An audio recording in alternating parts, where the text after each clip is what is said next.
Force on Force features the largest and strongest outdoor military organization in the country.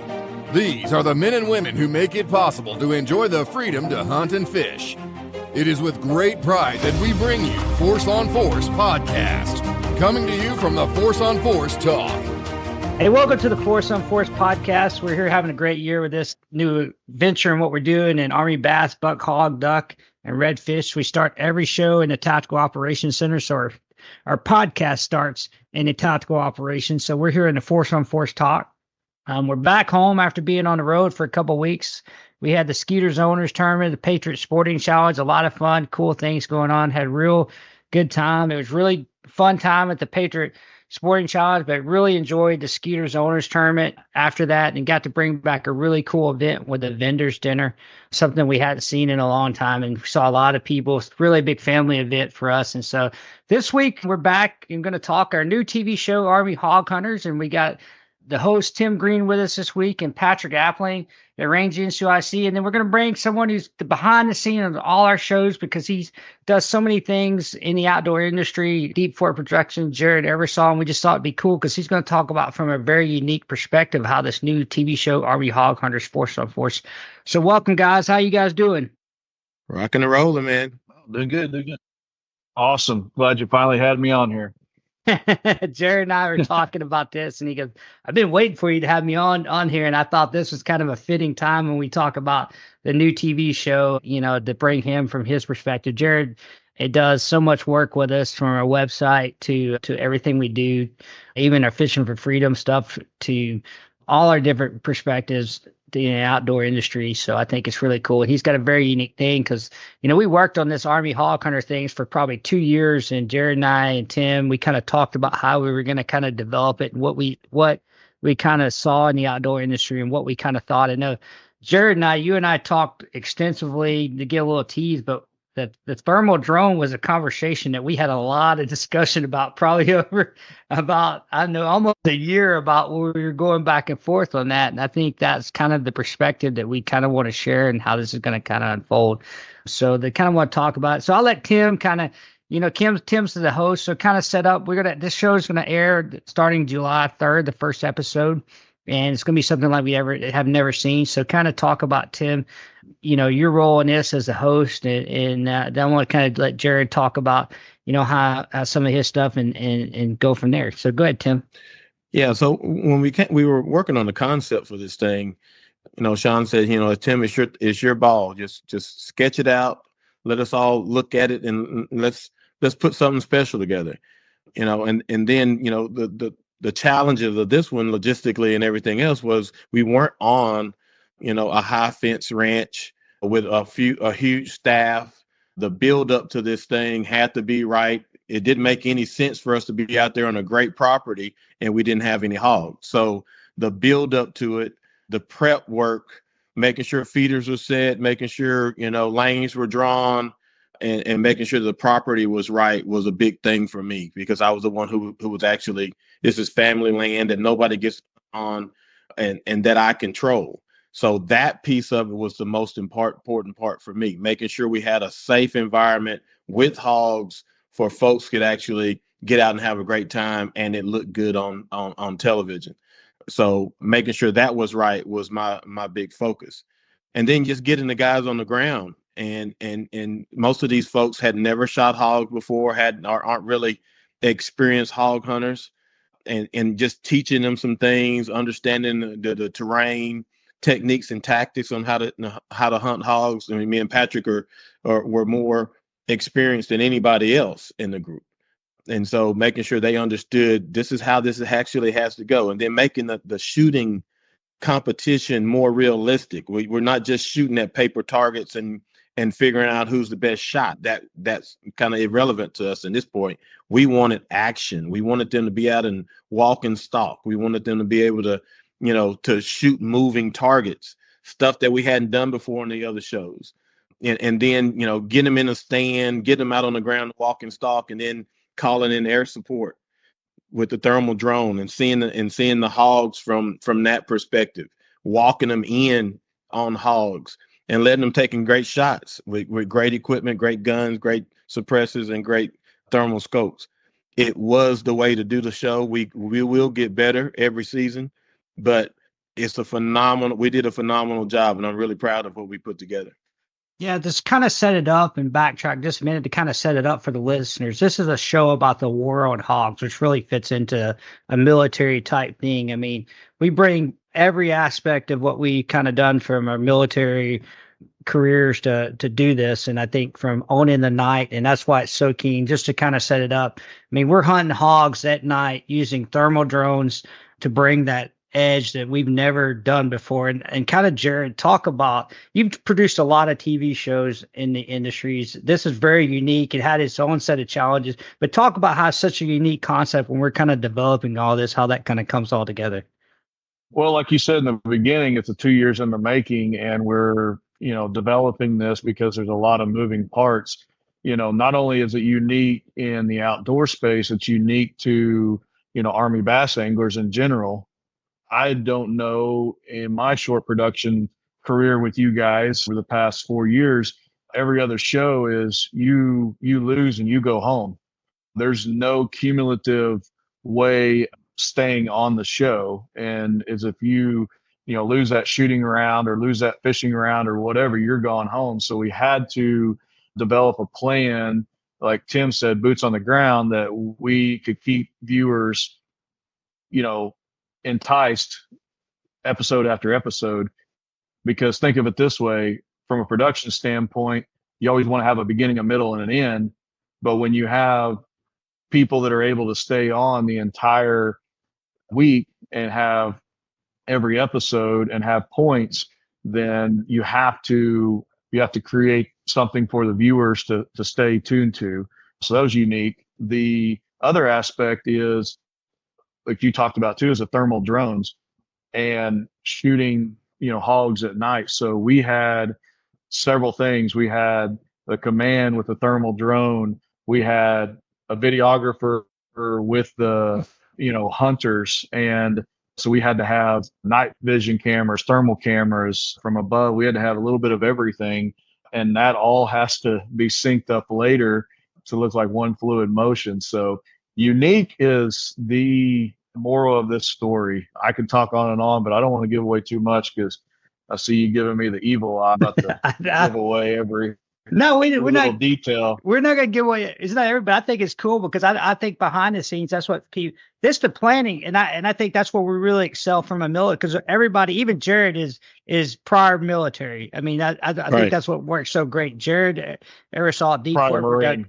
Yeah, he loves to be called former Marine, right? Now they say, what's a Marine? Always a Marine. But we're all military backgrounds, so that planning phase and it was huge in this, was it not? I mean, you see that at all levels of this. I think the synchronization of assets. I mean, even down to Patrick of him coordinating of everything from suppressors. I mean, you don't make this happen if you don't have all 8 guys, girls shooting suppressors out there, because I mean, that gave the ability to own the night and do it and have multiple teams in multiple sectors and not have the hogs running everywhere. We brought in, thermals for the guns, all that synchronization, which is normal for us, I think, at a military operational level. We do these months and years of planning, these long-term plannings that over my career, we've always seen, to whether it's been a culmination training event from going to JRTC at Fort Polk or National Training Center, or actually a deployment, real world deployment down the range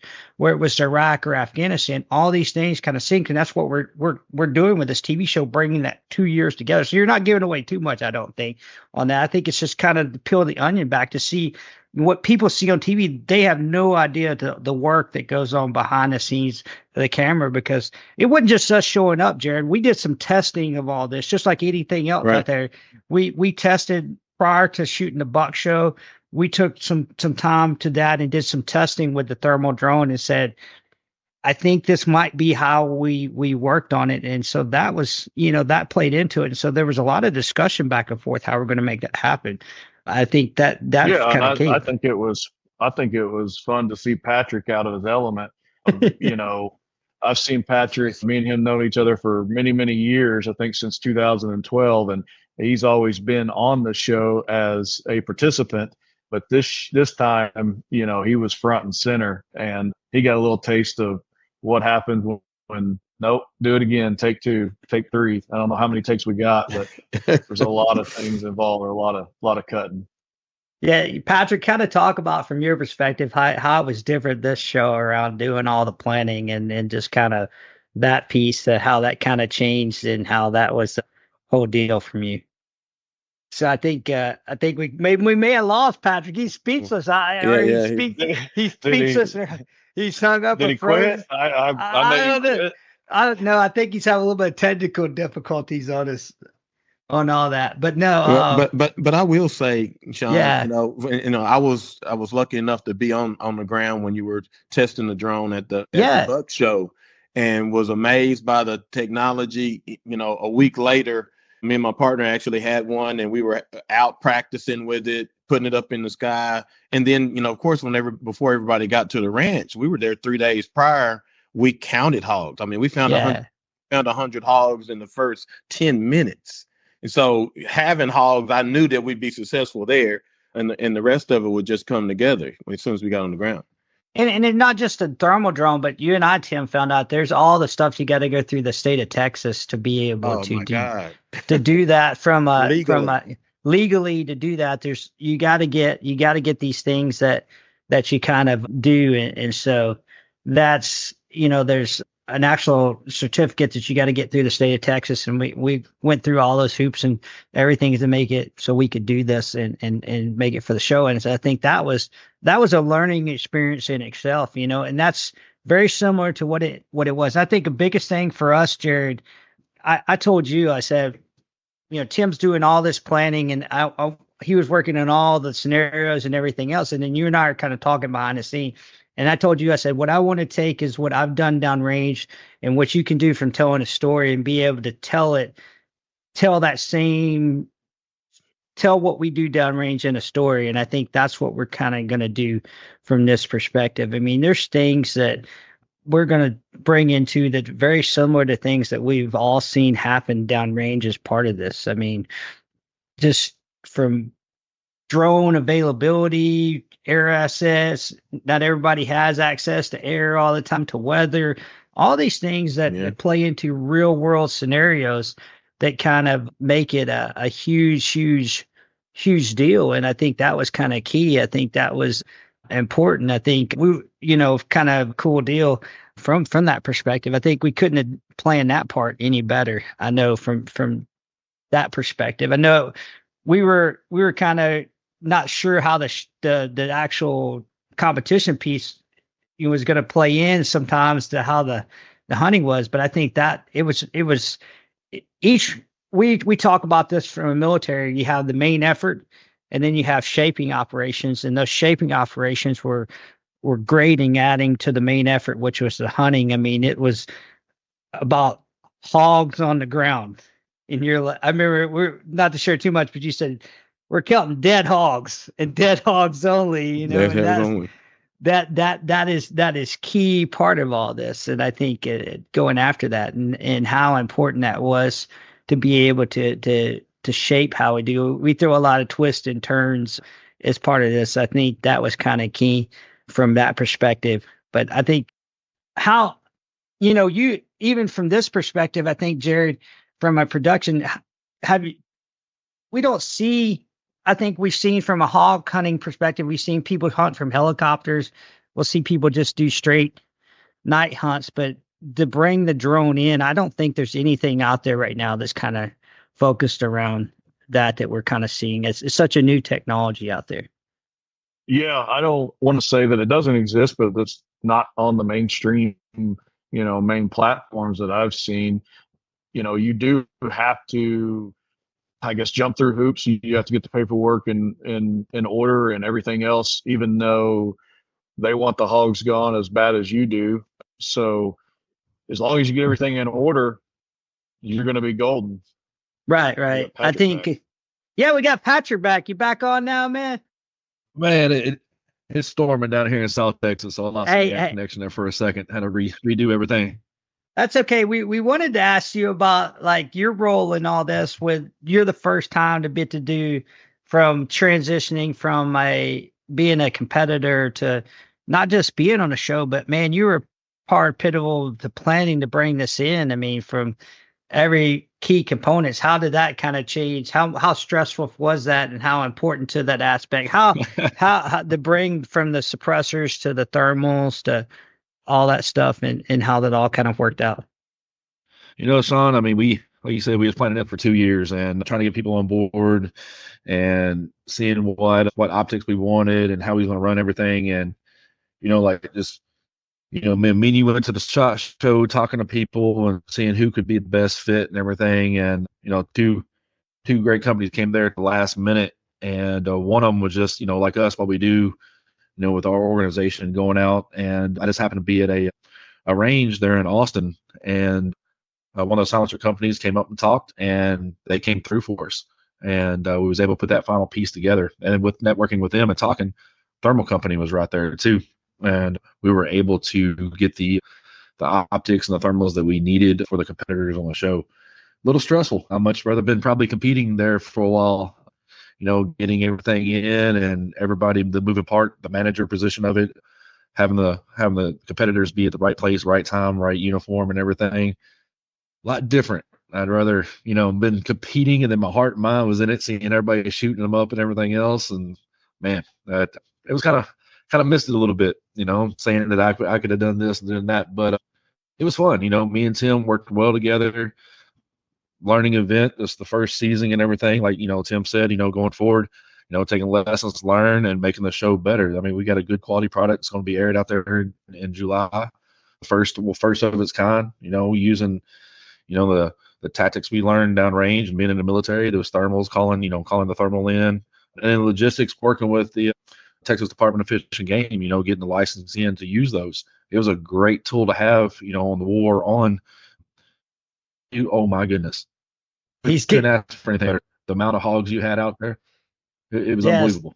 It was great. I think I know it was fun watching you, because I've been there, and I know you're thinking, man, I could do this a lot better than that. It's frustrating.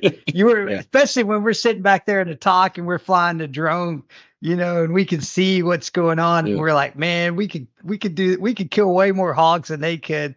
And you're just like, you're getting frustrated with them, because you're like, man, just let me just show you how it's done. And you're like trying to sit back there and do it, because they're going with it. And the other thing I'll tell you this, the other thing we kind of learned a lesson from, the distance you see on the drone is not necessarily the distance that's actually on the ground.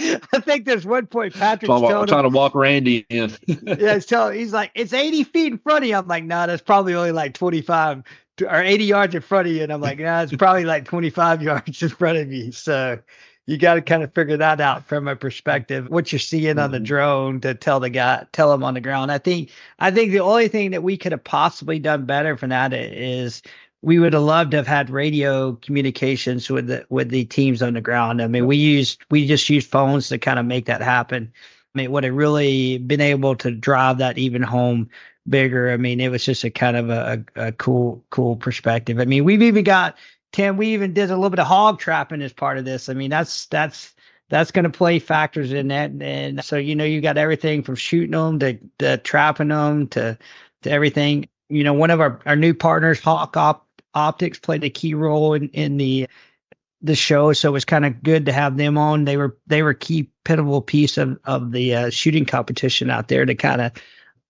be part of this. I think it was great to that. I mean, I can't think. I mean, it's just so exciting. I mean, I don't know how else to kind of put it. The viewers I think they're going to be impressed and be like, something that we've never done, but just not what we've done. I think just from across to see that the thermal drone combined with the IR camera footage that Jared and his guys shot on the ground with the actual footage through the thermals of the kill shots, I think are kind of cool. All that kind of synced up together. I mean, it brings it in. I mean, you're going to see some frustrations from some of the competitors, all that stuff. So it was a great work in progress out there. I think Jared's team's done a great job bringing all that stuff together. I think Tim did a great job putting a plan together, and then Patrick coming in and kind of corralling the cats and herding them. And and everything like that. That was kind of the key. I think that was huge out there. Yeah.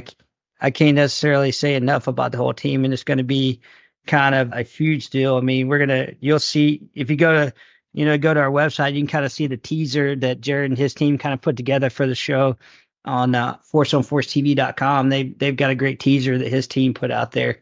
And so it was a lot of fun. I mean, just to tell you how fun of a great experience it was out there, and how good it was.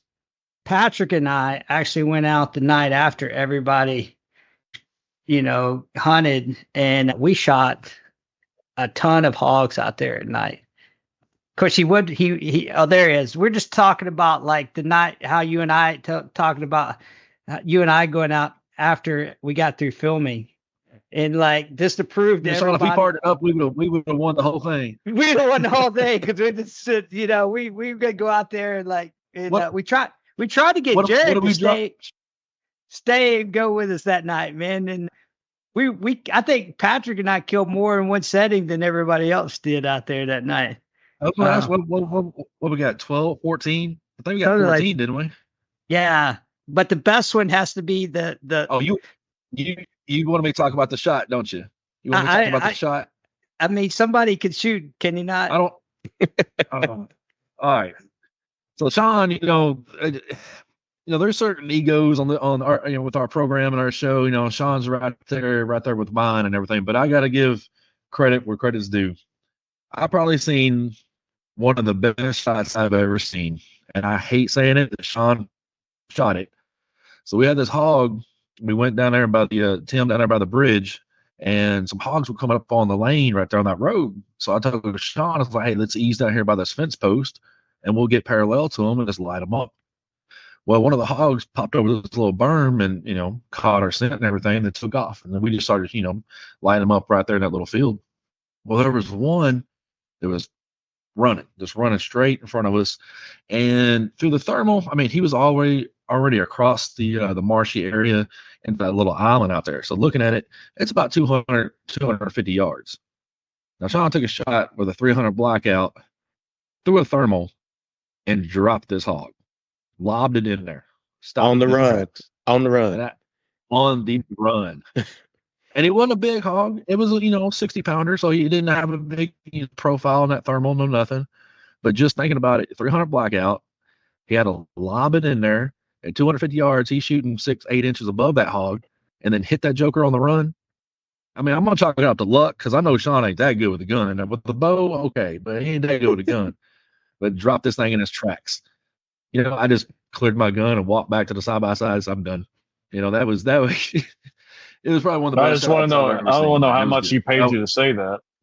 Oh, he didn't because he knew he was out there. Hey, he was impressed by it, but unlike those other guys, I can shoot. The best part had to be that Patrick and I ran the juice out of the electric cart that night, and we had to push the electric cart the last 300 yards. Oh, Patrick back to the camp. So me and Patrick in the middle of the night pushing this cart back up the hill. Trying to get back. So making memories. It was a great time all the way around, from filming to what's going to be on TV. I mean, we got some great stories. I only to see how it's going to kind of work out from that perspective. I think, what Jared and him has come back and put together, I think is great. I think you guys are going to kind of, if anybody's really looking from to do TV stuff or even website stuff, Jared Eversole at Deep Fort Production, those guys do a wonderful job out there. They, I know he needs more work because he's not busy enough as it is. Man, yeah. I won't say nothing about that. Yeah. So he does good stuff, and Tim, I mean, great things Tim, just guys know that Tim runs the scenic 515 cabins there at Lake Fork. So in between all this stuff and everything that we were doing on this, he's always busy doing, with the scenic 515 cabins there at Lake Fork and everything that those guys do, and a great place to stay. And so it's great having in the Bird family, having us down there in the Dragon Creek Ranch. And And what I think is really unique is that since we filmed that show and the great rain episode that we've had down there in Texas, that entire place kind of got flooded out. And so yeah, over 500 acres went underwater at a month after you guys left. So the hogs are all on the high ground, and we're already planning, moving stuff, trying to get ready for the next season to make it even better. There'll be hogs. That's not a problem. Yeah, they'll be hog. It was a good time, and I think everybody's looking forward to it. I know that all the smack talking is kind of going on. Hey, I think this is going to be a great episode on season, first season of Army Hog Hunters. We got 7 episodes that are going to come out of it. There'll be some shooting competitions. There's going to be hunting. Everybody's competing all season long, and it's all about total cumulative points to see who wins this whole thing. And it's going to have unique turns. And I think you got to watch every week to keep up with it. And that's going to be kind of key. So, hey, make sure you get on the Sportsman Channel and watch it. It'll be premiere Wednesday, July 3rd, be the first episode. And you want to know more about Army buck hunters, hog hunters, duck hunters, redfish, go to forceonforcetv.com. Hey, I appreciate all you guys being on with us. And thanks for having us, and enjoyed it, guys. Cool. Thanks for listening to the Force on Force podcast. Join us next time as we dive into more topics from the Force on Force talk. For more information or to learn how to join the organization, visit our website at forceonforcetv.com.